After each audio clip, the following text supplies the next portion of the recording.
दोस्तों स्वागत है आपका एक और वीडियो में। और वंस अगेन हमारी आज की रिएक्शन वीडियो है जिसका टाइटल है general Waker Uz Zaman takes over Bangladesh, Sheikh Hasina flees to India, major Gaurav Arya. और वंस अगेन भाई पहली मेरी वीडियो है मेजर साहब के चैनल से द चाणक्य डायलॉग। तो चल के देखते हैं कि भाई मेजर साहब ने क्या ही एनालिसिस यहाँ पे शेयर करी है। बाकी आपको पता होगा कि बांग्लादेश में भाई चीज़ें बदल चुकी हैं, तख्ता पलट हो चुका है, आर्मी ने वहाँ पे कंट्रोल कर लिया है। अंतरिम गवर्नमेंट फिलहाल के लिए फॉर्म करने के लिए आर्मी ने कहा है, आगे जो भी चीज़ें होगी देखी जाएगी। शेख हसीना जो वहाँ की प्राइम मिनिस्टर थी, प्रधानमंत्री थी, उन्होंने वहाँ से एग्जाइल लेके पहले भारत आए। भारत से शायद ऐसे रूमर्स है कि शायद लंदन में जाके वहाँ को शरण लेंगी, शरणार्थी बन के। तो चल के देखते हैं बिना देर किए कि मेजर साहब का एनालिसिस क्या है। शेख हसीना भाग गई है। आखिर बांग्लादेश भी पाकिस्तान का हिस्सा था। एक तीस्ता रिवर का प्रोजेक्ट दे दिया जाता है भारत को, और फिर लोगों ने चढ़ाई कर दी शेख हसीना के घर पे, जो ऑफिशियल प्राइम मिनिस्टर का घर था, उसके ऊपर चढ़ाई कर दी। शेख हसीना ने बांग्लादेश छोड़ दिया और लोगों का कहना है कि अगरतला में उसका चॉपर लैंड कर चुका है। ये वही बंगा बंधु है जिसने ईस्ट पाकिस्तान को बांग्लादेश बनाया था। दोस्तों भूलना नहीं है, ये वही बंगा बंधु है जिसने ईस्ट पाकिस्तान को बांग्लादेश बनाया था। एक छोटा मोटा फैक्टर अमेरिका का भी है, अमेरिका भी नाखुश था और आज भी है शेख हसीना के साथ। अमेरिका भी नाखुश था, लेकिन इसमें मोटा काम चीन का है।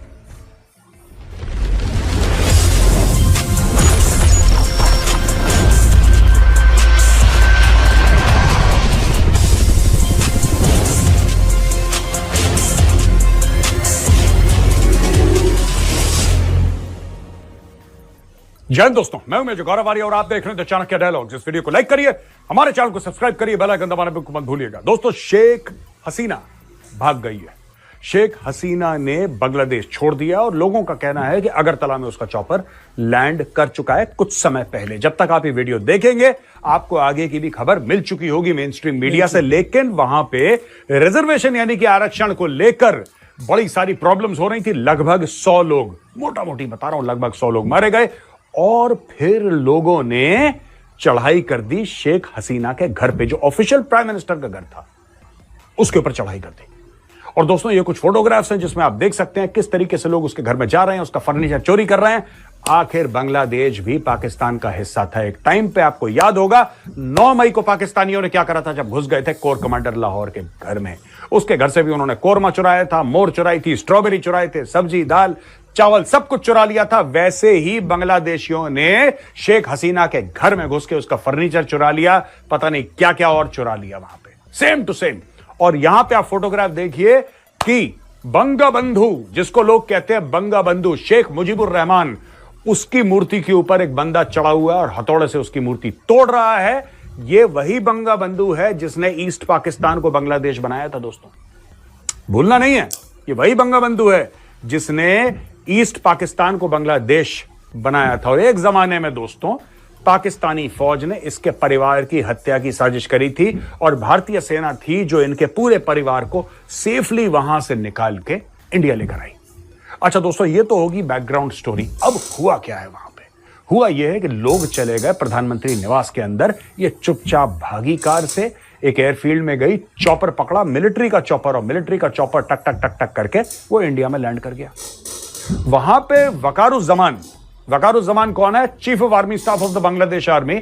उसने पूरे देश से खिताब करा, देश को एड्रेस करा और देश को यह बोला कि बॉस बहुत हो गया, it's too much, we are taking over, we take full responsibility. हमने सारी पॉलिटिकल पार्टी से बात कर ली है। लेकिन यह फौज का तख्ता पलट करना क्या यह पहली बार हो रहा है बांग्लादेश में? नहीं दोस्तों, आपको पता है 1971 में बांग्लादेश बना था और जिसने बांग्लादेश बनाया शेख मुजीबुर रहमान, इस फौज ने उसी मुजीबुर रहमान की हत्या कर दी थी 75 में। तो ये जो इसकी फौज की कारकर्दगी है, this is not new, this is not something that is new. मैं आपको पढ़ के बताता हूं और आपको इंटरेस्ट होगा, तब आपको समझ में आएगा ये सब हो क्यों रहा है बांग्लादेश में।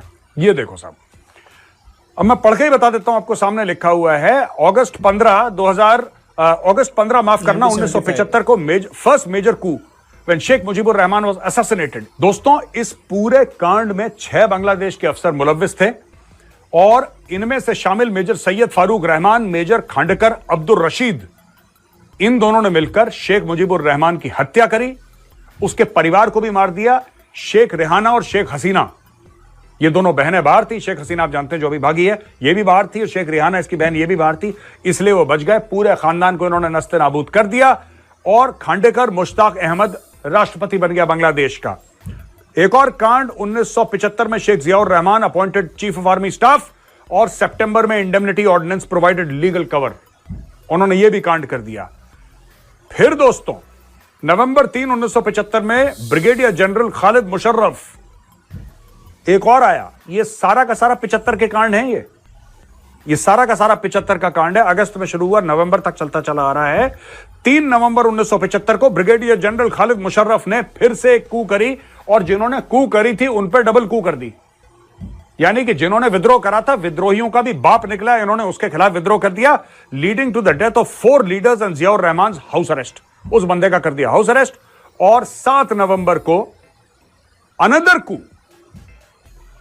अच्छा, यहां पे हफ्ते हफ्ते का, जैसे एक जमाने में चित्रा रहता था दोस्तों, वैसे बांग्लादेश में कूज होते थे। 7 नवंबर को another coup by left wing forces freed Ziaur Rahman, paving way to the presidency.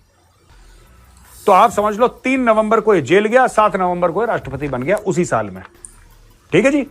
अच्छा, बाकी 1982 लेफ्टिनेंट जनरल इरशाद ने फिर एक पावर सीज कर लिया, फिर एक कू हो गया। फिर 2007 में लेफ्टिनेंट जनरल मोइन अहमद ने फिर एक कू करा, फिर उसने तख्ता पलट कर दिया। अच्छा, यहां पे दोस्तों बात यह है कि चीन का एक बहुत बड़ा हाथ है इस पूरे मैटर में। और चीन का क्या हाथ है? सबसे पहले तो शेख हसीना गई, हमने कवर करा था टीसीडी हिंदी में। शेख हसीना गई और शेख हसीना ने चाइना में जाके जो भी अपना काम करा, वहां पे उनको सिग्नल गड़बड़ दिखाई दिए। देखा कि वो प्रोटोकॉल नहीं मिल रहा उनको, उन्होंने देखा वो इज्जत नहीं मिल रही, और जो पैसा देने की बात करी थी चीन ने अपने हाथ भी पीछे कर लिए।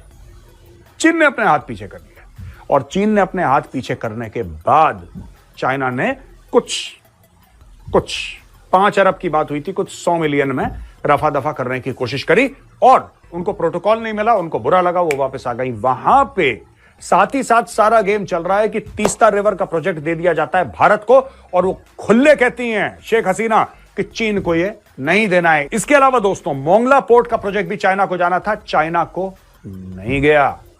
अब आप समझ लीजिए, बीच में अडानी 10,000 मेगावाट बिजली बांग्लादेश को सप्लाई करता है।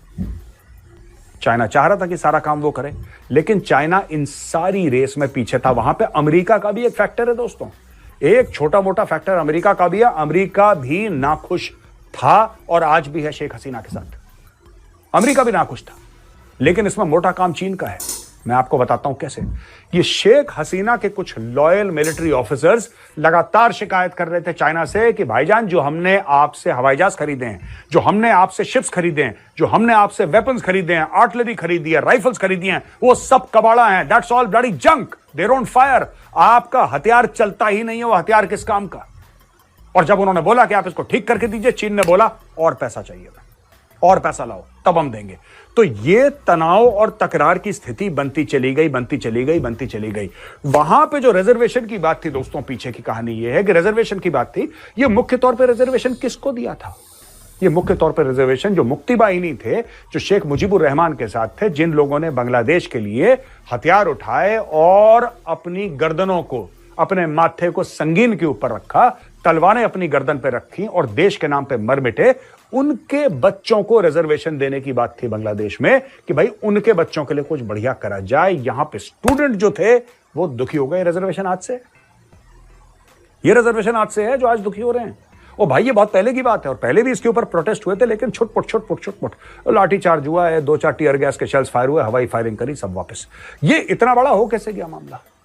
ये इतना बड़ा मामला कैसे हुआ कि पूरा हुजूम का हुजूम घुस गया प्रधानमंत्री निवास के अंदर और वहां से सब कुछ चीजें चोरी कर दी। यहां पे गाड़ी में ये भागती हैं, हेलीपैड में जाती हैं, मिलिट्री का हेलीकॉप्टर लेके इंडिया। भाई साहब, इतना आसान है? ये इतना आसान है? आपको लग रहा है ये बिल्कुल कोई मालपुआ जो खा गया? नहीं, ये बाहर से मैन्युफैक्चर करा गया। ये जो पूरा प्रोटेस्ट है दोस्तों, ये ऑर्गेनिक नहीं है। This is not an organic protest. ये बाहर से, हाँ ठीक है, सारे के सारे जो इसके फैक्टर्स थे, मैं मना नहीं कर रहा, all the factors that are there are local.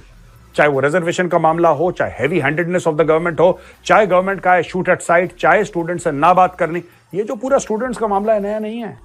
जो बांग्लादेश भी बनाया था, शुरू में जो स्ट्रगल हुआ था दोस्तों 1948 में, मोहम्मद अली जिन्ना जाता है ढाका, वहां पे सबके सामने यह फरमाइश करता है कि साहब पूरे पाकिस्तान में उर्दू बोली जाएगी। जब उसके सामने उसकी हैकलिंग हुई थी जिन्ना की, वो भी बांग्लादेश के स्टूडेंट्स ने करी थी दोस्तों। जब 1 यूनिट प्लान आयूब खान ने बोला कि नहीं 1 यूनिट प्लान होगा और पूरा सब लोग उर्दू बोलेंगे, और उसके बाद जो बांग्लादेश में जितना भी कांड हुआ, इंक्लूडिंग दैट इलेक्शन जिसमें शेख मुजीबुर रहमान को एब्सोल्यूट मेजॉरिटी मिली थी और जुल्फिकार अली भुट्टो ने मना कर दिया था कि नहीं जाओ, आपको नहीं बनाते हम प्रधानमंत्री पाकिस्तान का, उसके बाद जो फसाद हुए थे वो भी स्टूडेंट्स ने करे थे। तो स्टूडेंट पॉलिटिक्स जो है दोस्तों, ये 1947 से जब वो ईस्ट पाकिस्तान था तब से ये स्टूडेंट पॉलिटिक्स चलती चली आ रही है, लगातार दर लगातार।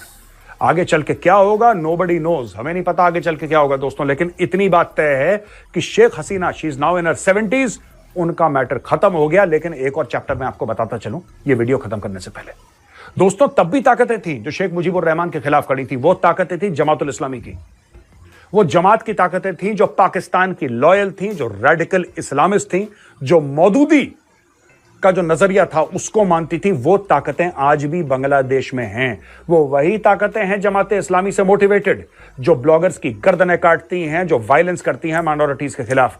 These are the same people and the same people are now slowly and slowly clawing their way back to power, दोबारा गद्दी पे बैठने वाले हैं।